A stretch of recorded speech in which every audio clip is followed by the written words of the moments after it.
24 अप्रैल 1993 दोपहर 1 बजे। गर्मियां शुरू हो चुकी थी और दिल्ली वालों को श्रीनगर की वादियों में घुमाने के लिए इंदिरा गांधी एयरपोर्ट पर IC-427 जहाज तैयार खड़ा था। एक एक करके अपने परिवारों के साथ 140 यात्री इस फ्लाइट में बैठ जाते हैं। इन्हीं यात्रियों में एक लंबी दाढ़ी वाला आदमी भी था।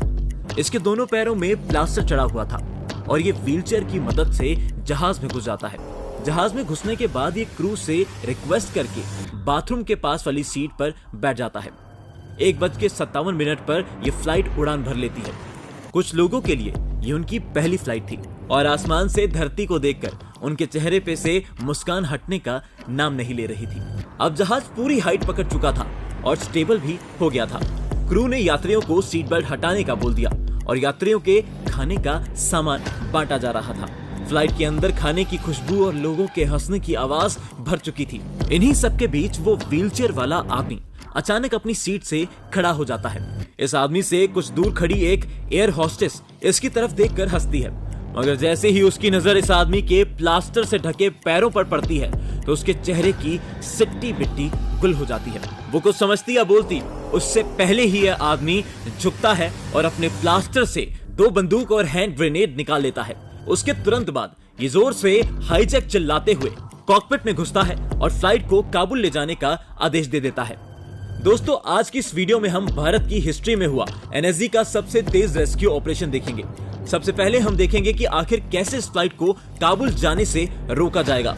फिर हम देखेंगे कैसे हमारी NSG इस फ्लाइट में घुसेगी और सभी यात्रियों को सही सलामत बाहर निकालेगी।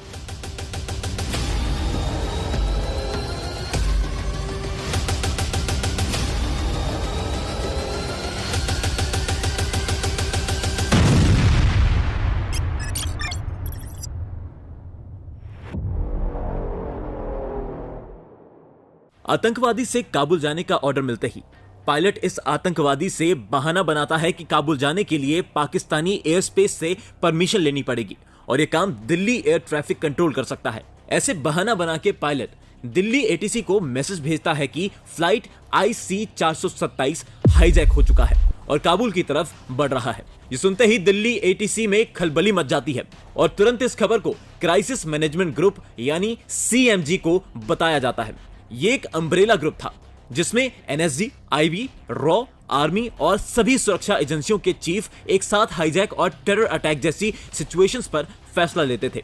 CMG को खबर मिलते ही तुरंत इस आतंकवादी से बातचीत करने की कोशिश की जाती है। अब दोपहर के करीब 3 बज चुके थे और फ्लाइट अफगानिस्तान जाने